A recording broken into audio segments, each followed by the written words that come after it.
misalnya menjelaskan dia tahu dia berbicara. Ada sebenarnya juga peserta didik dia tahu semua jawaban.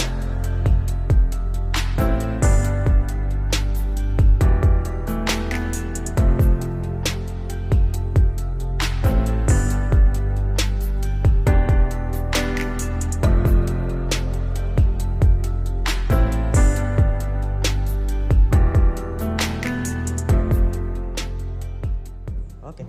Ya. Assalamualaikum warahmatullahi wabarakatuh. Waalaikumsalam warahmatullahi wabarakatuh. Ya, bagaimana kabar hari ini? Baik. Jika awal puasa, kita tetap semangat ya. Iya. Merupakan sebuah kewajiban ya. Oke. Jadi insyaallah pada pertemuan kali ini kita akan melanjutkan materi di kelas 10. Untuk kali ini kita akan mempelajari materi baru ya, yaitu tentang biografi ya.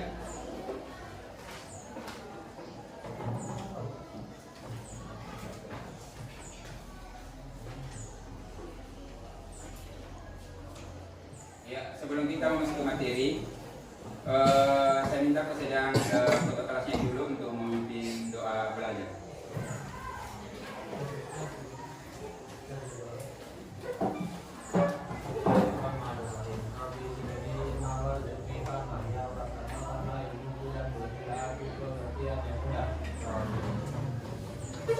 Ya, seperti yang telah kita sepakati bersama ya, bahwa sebelum kita melanjutkan materi, saya memberi kesempatan kepada anak-anakku sekalian untuk tampil ke depan ya, untuk berceramah paling tidak kurang dari 5 menit ya. Tujuan daripada kegiatan berceramah ini paling tidak yang pertama itu adalah melatih keterampilan berbahasa. Kemudian yang kedua bisa saling mengingatkan ya.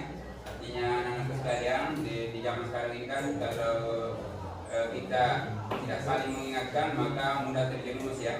Jadi dengan adanya wadah ini saya berharap anak-anak sekalian bisa menjadikan wadah ini sebagai latihan untuk berceramah, melatih keterampilan berbahasa dan saling mengingatkan ya. Untuk pertemuan kali ini siapa yang bersedia untuk tampil ke depan? Oh, Yuli, ya oke. Ya, silakan berdiri di depan dulu.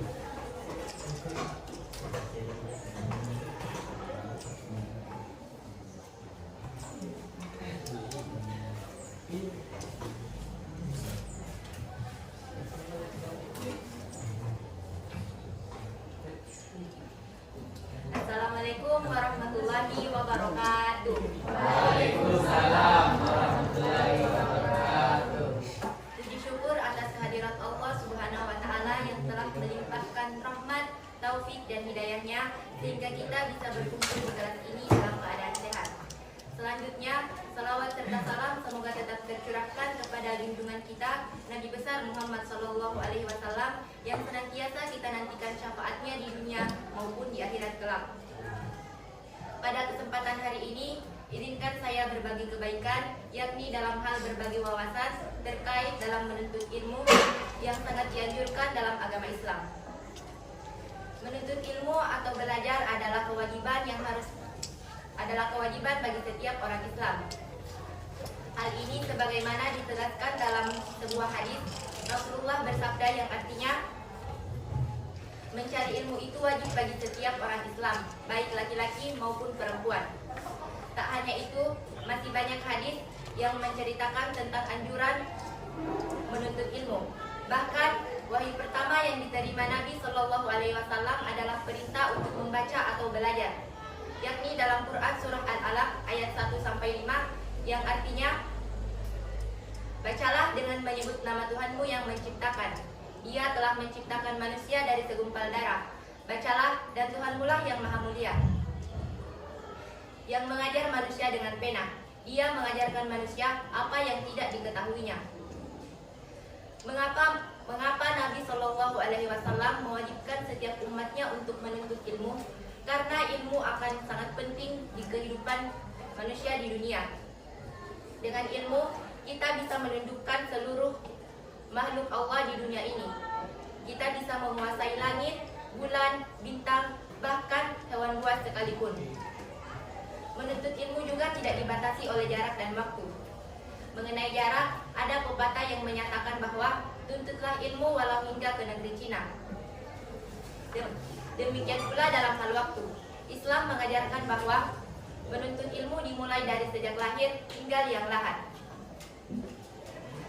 Kita sebagai umat muslim, Islam memerintahkan kita untuk mencari ilmu selama nyawa masih dikandung badan. Maka dari itu, tidak ada alasan untuk tidak menuntut ilmu, karena dengan ilmu manusia akan bahagia baik di dunia maupun di akhirat. Demikian yang dapat saya sampaikan. Semoga ceramah singkat ini dapat bermanfaat bagi kita semua. Mohon maaf apabila ada kata yang kurang berkenan, dan terima kasih atas segala perhatiannya. Wassalamualaikum warahmatullahi wabarakatuh. Waalaikumsalam warahmatullahi wabarakatuh. Ya, kita berikan berapa?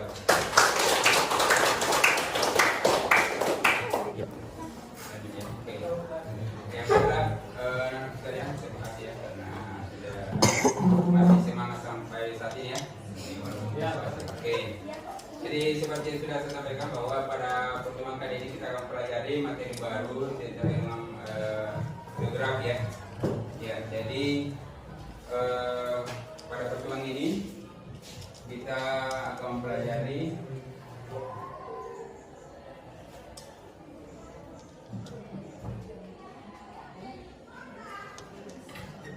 ya, ada pokok kompetensi dasar yang kita pelajari pada pertemuan kali ini. Yang pertama itu menilai hal yang dapat diteladani dari tes geografi.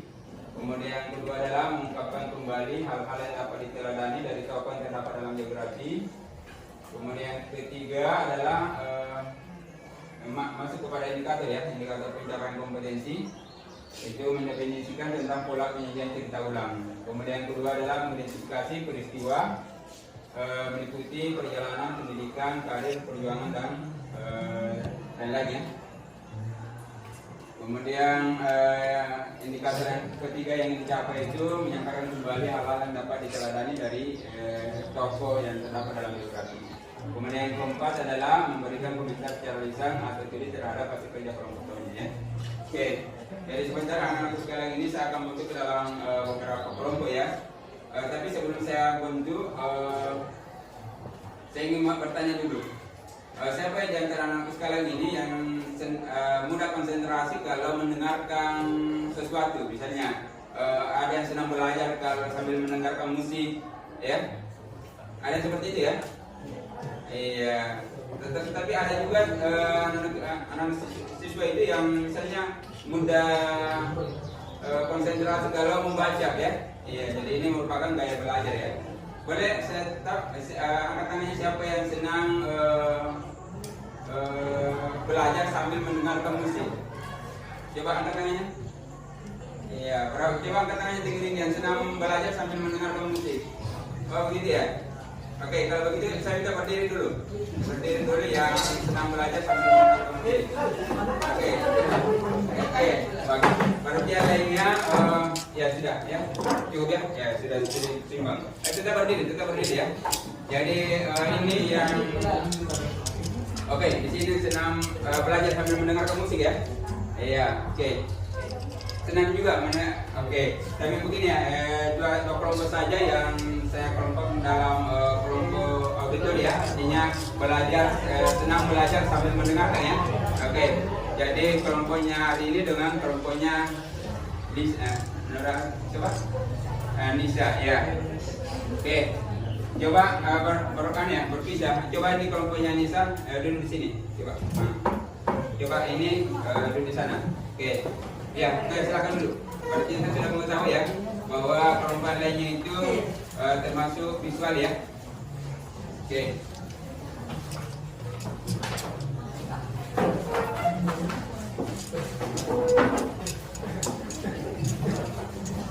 Berarti ini kelompok auditor ya. Oke. Yang lainnya kelompok visual ya. Jadi oke.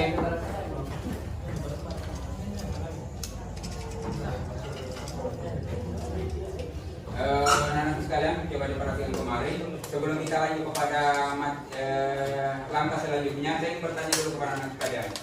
Ada yang tahu tidak apa itu biografi? Silakan, apa itu biografi? Biografi adalah salah satu karya sastra yang diambil dari riwayat hidup seseorang tokoh yang diambil oleh masyarakat tertentu. Oh begitu. Oke, satu pendapat ya. Oke, ada lagi yang bisa memberikan tanggapan? Nah, coba Yuli, apa itu biografi? Biografi adalah riwayat hidup seseorang yang ditulis oleh orang lain dan diambil oleh masyarakat. Biografi itu merupakan biografi ini diambil dari dua kata ya, bio dan grafein. Bio artinya hidup, grafein artinya tulisan. Jadi biografi adalah sebuah tulisan atau buku yang memisahkan atau mengulas tentang perjalanan seseorang tokoh. Oh iya. Tokoh yang bagaimana yang biasa diulas ini atau ditulis kisahnya?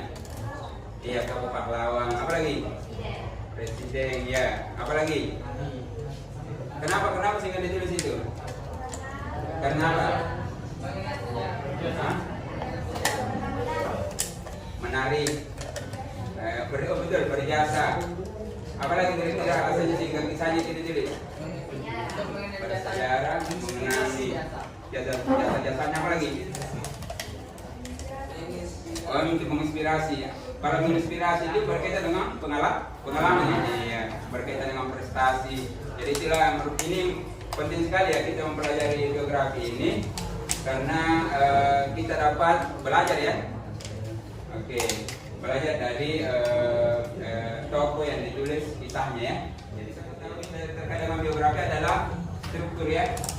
Jadi struktur biografi itu ada 3 ya. Yang pertama orientasi, kedua ya, rangkaian peristiwa, kemudian yang ketiga reorientasi. Jadi yang pertama adalah orientasi, kedua rangkaian peristiwa, ketiga adalah reorientasi. Ya, betul ya. Jadi kalau orientasi itu berkaitan dengan pengenalan ya, pengenalan umum terkait dengan apa yang akan diceritakan. Berarti mengacu kepada ini ada diksi Mbak ya.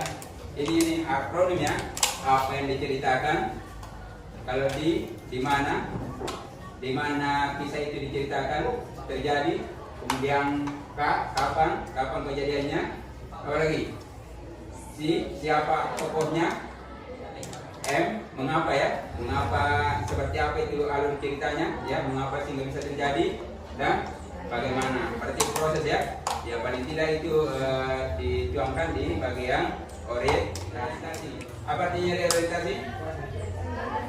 Iya, artinya semacam kesimpulan ya. Oke. Kemudian yang berikutnya kita pahami juga adalah manfaat biografi ya. Manfaat biografi itu paling tidak ada 5 ya. Dapat mengenal tokoh lebih dekat. Apalagi belajar tentang keterangan tokoh. Apalagi membangun komunikasi hidup, memahami situasi yang dialami tokoh. Oke. Usaha berpikir secara analitis. Oke. Kemudian yang perlu kita pahami juga adalah pola penyajian biografi. Pola penyajian biografi ini ada berapa? Ada 4 ya. Berdasarkan alurnya, berdasarkan sudut pandang ya, berdasarkan gaya penceritaan dan fokus penceritaan. Iya, saya kira ini bisa dipahami ya. Kalau alur itu berkaitan dengan rangkaian cerita. Iya. Kalau sudut pandang artinya posisi pengarah dalam sebuah cerita. Jadi bisa menggunakan sudut pandang ketiga. Kalau menggunakan sudut pandang ketiga artinya dia menggunakan pengarah itu menyebutkan nama tokohnya ya, atau menggunakan kata dia ya. Berarti sudut pandang ketiga ya. Tapi kalau sudut pandang pertama berarti itu aku ya. Itu ini untuk autobiografi ya. Oke. Bisa dalam bentuk deskriptif ya. Jadi bisa dalam bentuk naratif, deskriptif atau dialog. Oke. Ya, ini fokus penceritaan. Ya, ini juga merupakan pola penyajian cerita ya. Dalam bentuk fokus penceritaan. Artinya apa-apa yang ditunjukkan dalam cerita tersebut. Ya. Oke.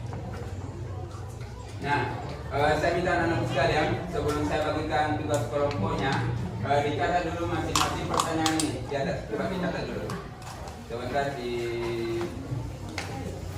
kerja ya. Ini ditulis, semuanya menulis dulu, dicatat di atas pertanyaannya. Yang sudah saya siapkan.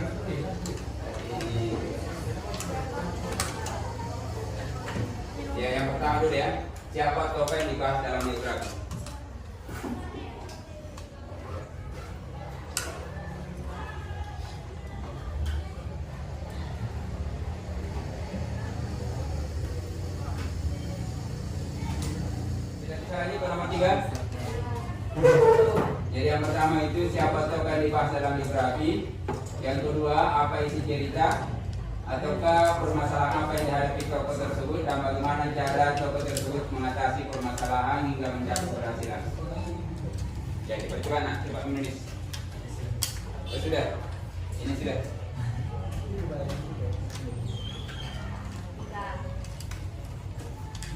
Ya, dipercoba ya karena waktu ini. Mudah-mudahan selesai sebentar dibahas ya. Nomor 3 nih Pak. Oh, nomor 3. Nomor 3.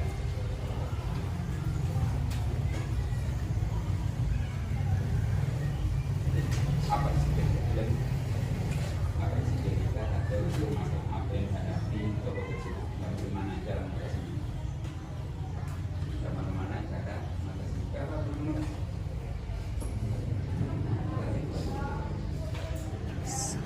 Bagaimana cara apa itu cerita atau permasalahan apa yang dihadapi?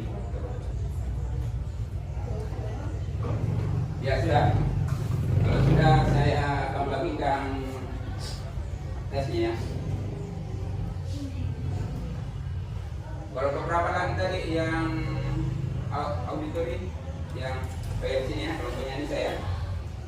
Untuk kelompoknya Nisa dan kelompoknya di belakangnya hari ini ya, bisa dibuka di grupnya, ada di situ yang saya kirimkan tes geografi.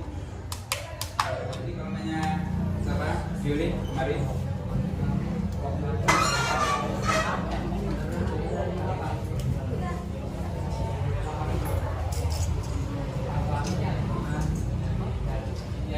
Jawaban ada.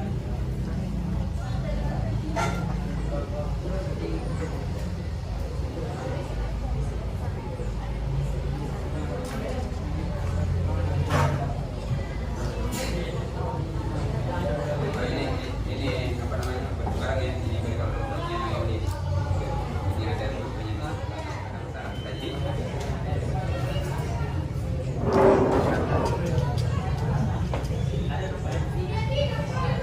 Biar saja sesuai dengan diskusi karena kita di belakang. Ya, silakan didiskusi.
Ceritakan pengalamannya.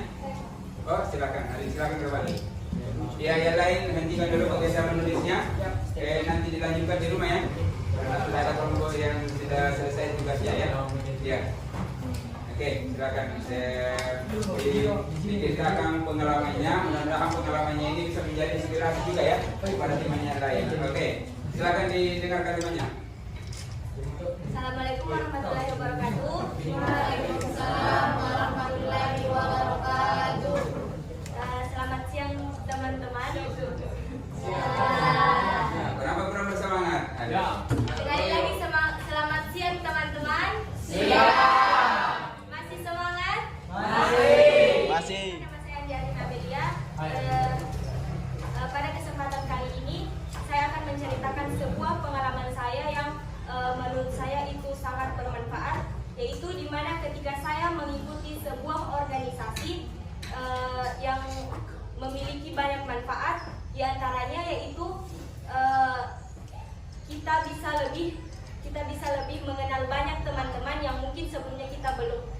mengenal mereka. Di dalam organisasi kita bisa berteman dengan mereka semua, dan tentunya kita bisa saling bekerja sama dan mengeluarkan ide-ide yang mungkin bisa mengembangkan sebuah organisasi tersebut. Tidak hanya itu, di dalam organisasi tentunya ada seorang pembimbing atau guru yang selalu membimbing kita. Di dalam organisasi tersebut kita bisa lebih dekat dengan guru tersebut.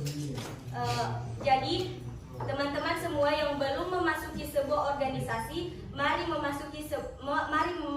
mengikuti organisasi, apapun organisasi itu, baik itu organisasi intra maupun ekstra, karena sebuah organisasi bisa jadi adalah tempat belajar, tempat bergaul, tempat berbisnis, bahkan tempat kesuksesan kita. Sekian pengalaman dari saya. Wassalamualaikum warahmatullahi wabarakatuh. Waalaikumsalam warahmatullahi wabarakatuh. Ya,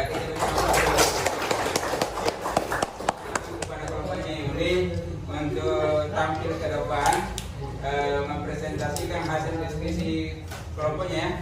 Oke, dibacakan di depannya, barangkali bisa berdiri di depannya sendiri saja ya. Oke, silakan ke depan.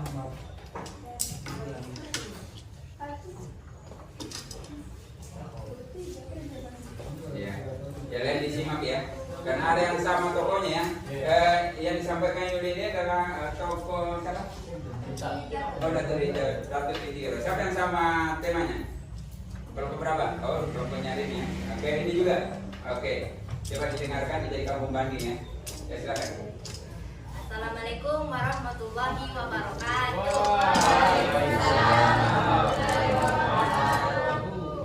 Sebelumnya terima kasih atas kesempatan yang telah diberikan kepada saya. Saya atas nama Yulia Pratiwi Ahmad, perwakilan dari kelompok 1, akan membacakan hasil diskusi kami. Pertanyaan pertama, siapakah tokoh yang dibahas dalam biografi tersebut? Tokoh yang dibahas dalam biografi tersebut adalah Datuk Ridho yang bernama asli Nurdin Aryani atau Abdul Jawad dengan gelar Khatib Bungsu. Pertanyaan kedua, dengarkan. apa isi cerita atau permasalahan apa yang dihadapi tokoh tersebut dan bagaimana cara tokoh tersebut mengatasi permasalahan hingga mencapai keberhasilan? Permasalahan yang dihadapi tokoh tersebut adalah menyebarkan agama Islam ke kerajaan-kerajaan di Sulawesi Selatan serta kerajaan Lima di Nusa Tenggara, dan cara tokoh tersebut mengatasi permasalahan hingga mencapai keberhasilan adalah dengan menyesuaikan keahlian yang mereka miliki masing-masing dengan situasi dan kondisi masyarakat yang akan mereka hadapi. Pertanyaan ketiga, hal apa yang menarik dari tokoh tersebut? Hal yang menarik dari tokoh tersebut adalah tokoh tersebut merupakan seorang ulama dari kota Tangah yang bergelar Khatib. Pertanyaan keempat, hal apa yang dapat diteladani dari tokoh tersebut? Hal yang dapat diteladani dari tokoh tersebut adalah semangat beliau dalam menyebarkan agama Islam. Pertanyaan kelima, bagaimanakah pola penyajian teks biografi tersebut? Pola penyajian teks biografi tersebut menggunakan alur maju atau konvensional, menggunakan sudut pandang orang ketiga, dan menggunakan bahasa dan struktur yang jelas. Ada Karena waktunya terbatas ya. Iya. Demikian yang dapat saya sampaikan. Mohon maaf apabila ada kata-kata yang kurang berkenan, dan terima kasih atas perhatiannya. Wassalamualaikum warahmatullahi wabarakatuh. Ya, kita berikan ada apa yang disampaikan dari temannya itu alhamdulillah sudah memenuhi syarat ya. Artinya sudah benar ya, sesuai dengan apa yang ditanyakan. Iya. Ya, karena kebetulan waktunya sudah hampir selesai. Insyaallah kelompok berikutnya saya beri kesempatan pada pertemuan berikut ya untuk mempresentasikan hasil kerja kelompok. Oke, sebelum kita tutup materi ini, ada yang bisa memberikan kesimpulan terkait dengan apa yang kita pelajari hari ini, mulai dari apa itu pengertian biografi, seperti apa itu struktur biografi, seperti apa itu pola penyajian biografi, dan seperti apa itu apalagi satu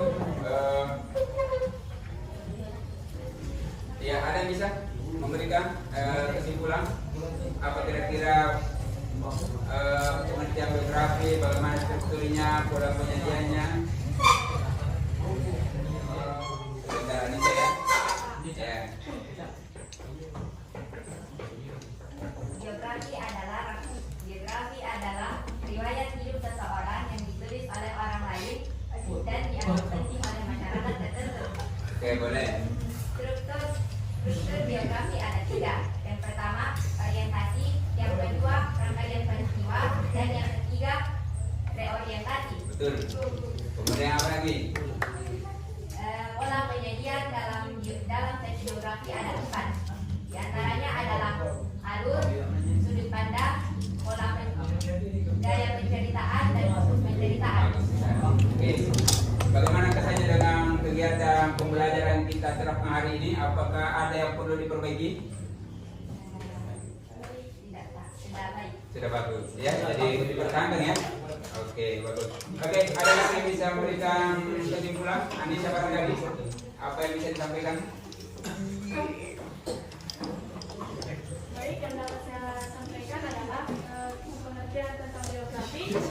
Biografi adalah salah satu karya sastra yang berisikan riwayat penting seorang tokoh yang dianggap penting oleh masyarakat tertentu. Dan selanjutnya adalah pola penyajian teks biografi ada 4. Yang pertama, alur. Yang kedua, sudut pandang. Yang ketiga, gaya penyajian. Yang keempat, fokus penceritaan. Mencerita. Ya, oke. Selanjutnya adalah struktur teks biografi ada 3. Yang pertama, orientasi. Yang kedua, rangkaian peristiwa atau peristiwa penting. Yang ketiga adalah reorientasi. Selanjutnya adalah ciri-ciri teks biografi. Yang pertama, teks atau cerita yang diangkat adalah bersifat fakta. Yang kedua, teks biografi memiliki bentuk penyajian narasi atau penceritaan. Ya, oke. Ya, kita berikan dulu aplaus ya.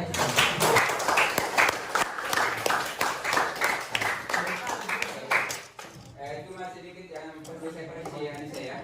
Kalau biografi itu bukan termasuk sastra ya, tapi termasuk fakta ya. Sesuatu yang fakta karena mengisahkan kisah nyata seorang tokoh, gitu ya. Jadi insyaallah pada pertemuan berikutnya kita beri kesempatan kelompok lain untuk tampil. Ya, saya berharap dilanjutkan di rumah di kerja kelasnya. Saya beri kesempatan kepada kota kelas untuk membaca doa sesudah belajar.